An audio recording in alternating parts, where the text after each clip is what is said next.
n'umunezero kuri twese kubona mwaje kwifatikanya natwe mu gihe turamutse dutangutsa icese ibikorwa by'imyiteguro yo guhimbaza ku nshuro igirindwi umunsi wahariwe umutangakori mu Burundi. Uwo mwaka uwo munsi tuzowuhimbariza mu ntara ya Muyinga, neza na neza ku kibuga c'umupira w'amaguru kw'igenekerezo rya 6 Kigarama, ku civugo kivuga giti dutange neza amakori n'amatagisi dushigikire iterambere ry'igihugu. Banyakubahwa mwese, nk'uko mubimenyereye, umunsi mukuru wahariwe abatangakori watangiye guhimbazwa kuva mu mwaka w'2016. Uwo munsi wama uhimbazwa mu birori by'agakura vyama na ntaryo bihagarikirwa na nyiricubahiro umukuru w'igihugu cacu ubwiwe. Ico akaba ari ikimenyetso agaciro kadasanzwe igihugu giha abatangakori bacu. Icyo twashaka twibukanye nuko uwo munsi atari w'ibirori gusa, ahanini ni akaryo keza leta y'u Burundi ifata ko kwibutsa ineza n'akamaro k'amakori n'amategisi mu iterambere ry'igihugu, kugira ngo abatangakori basanzwe bayatanga neza bashimirwe icese, ndetse abarusha abandi gusumba no kwisunga amategeko bahabwe ubushimwe ku mugaragaro, gutyo ababa bagikwega ibirenge nabo bajijuke nabo bahanze abandi mu gutera intambwe rusange mu gutanga neza amakori n'amatagisi nk'uko amategeko abisaba. Banyakubahwa mwese, mu guhitamwo icivugo twababwiye nuko tubona ko hakenewe ingufu zidasanzwe mu bo vyega bose kugira tugwize umwimbu mu gihugu cacu. Ufatiye ku biharuro dufise mu kigo OBR, biboneka ko umwimbu ku vyinjizwa mu gihugu ukiri munini gusumba uw'ibisohoka, kuko ku mezi 3 aheze y'uyu mwaka turimwo, no kuvuga kuva muri Mukakaro gushika Nyakanga mwaka w'2022, ivyinjiye bingana n'imiliyaridi 580.2, mu gihe ivyasohowe hanze y'u Burundi hinjiye imiliyaridi 52 gusa z'amarundi. Ari naco gituma tuvuga ko hakwiye ingufu zidasanzwe kugira ngo tugwize umwimbu natwe dushorere hanze ibyo twimbuye canke twahinguye, kandi birashoboka kuko aho tugeze muri OBR umwimbu uriyongera buri ku kwezi.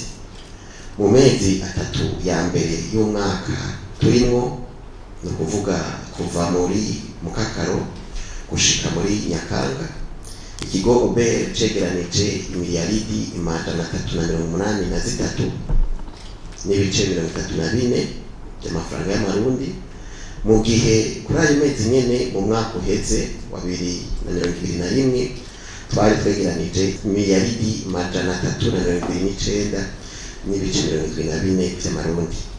Bisigura ko hiyongereye ko imiliyaridi 54 n'ibice 6, no kuvuga intambwe 117 n'ibice 7 kwijana tugereranije ivyo bice by'imyaka 2 ikurikirana.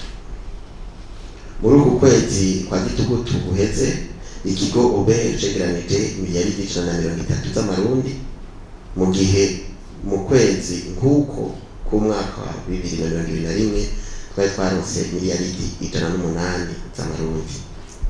Ibyo byose tukabikesha ishaka rya twese, cyane cyane leta y'u Burundi ku ngingo nziza n'ibikoresho ironse na ntaryo ikigo OBR, abakozi b'ikigo OBR kubwira n'ubukerebutsi abatangakori ubwabo barangura iryo banga atagahato, tutibagiye n'abo dufashanya haba mu gihugu, mu karere, eka mbere no mu makungu. Banyakubahwa, umunsi wahariwe umutangakori mu Burundi uzoshimikira uguhimiriza kugira twese hamwe dutahure kumwe ineza yo gutanga amakori n'amatagisi atagahato, kuko ariyo soko y'iterambere ry'igihugu. Ni muri iyo ntumbero mu Kigobe turiko turazibira ibihengeri vyose bituma hari uwo kwikika mu kiza akanyuruza amakori n'amatagisi. Mu bikorwa vyihuta turimwo muri iki gice ca mbere c'umwaka harimwo umugambi wo gufatanya imashini nyabwonko zisohora inyemezabuguzi arizo facture hamwe n'ikigega nyabwonko kuvuga serveur y'ikigo OBR kugira ntihagire facture n'imwe yoca mu ryahuye igihugu ngo igende idarishe ikora ibiberanye. Ni umugambi muremure watanguye ku badandaza bafise imashini nyabwonko mu gusohora inyemezabuguzi, ariko vuba uzotandukira n'abandi bose batazifise biciye mu buhinga bugezweho. Amashirahamwe atari make yaratanguye ubwo buhinga, tukaboneraho n'akaryo ko gutera akamo abakoresha amamashini mu gusohora izo fagitire bagikwega amaguru ko bobikora. Twararonse umwanya ukwiye wo guhanurana, ubu tugiye kuja ku rundi rugezo. Mu bindi tugiye kwihutira ni ugukura mu gifuri abadandaza bamaze gutohozwa mu kubaha ivyangombwa arivyo inimero ndangamutangakori NIF mu Gifaransa hamwe n'urupapuro ndangamudandaza registre du commerce. Muri abo tukaba tumaze kumenya abababa 78,230. Mu yindi migambi Ikigobe kiriko kirashira mu ngiro harimwo itozwa ry'amafaranga yose yahora atozwa n'izindi nzego kuko bisabwa n'amategeko, hamwe no gukurikirana neza kw'amashirahamwe leta ifise militaire atanga neza amafaranga ategerezwa kuvuga na dividende. Turiko turashimangira kandi ibikorwa vyo kwishuza abantu bose baheranye. Hejuru y'amahimiriza atandukanye turabandanya igikorwa cyo kurwanya urudandazwa rw'amagendu, nubwo mu binywanyi tutibagiye kurwanya ibiturire.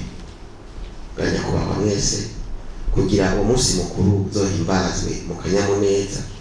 Abatangakori twatumiye bazohabwa aho bamenyekanishiriza ibidandazwa vyabo ku buntu, tukaba twiteze ko atawuzogisha ako karyo keza yahawe.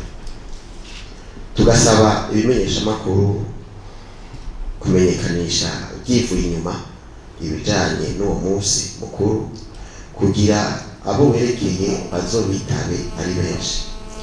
Mwongere mufashe n'abatangakori kumenyekanisha ivyo bahingura, aho muzoba mutanze umuganda wanyu mu gukundisha abantu gutanga amakori n'amatagisi ku bushake bwabo, baterere n'iterambere mu gihugu cacu ciza c'Uburundi. Murakoze.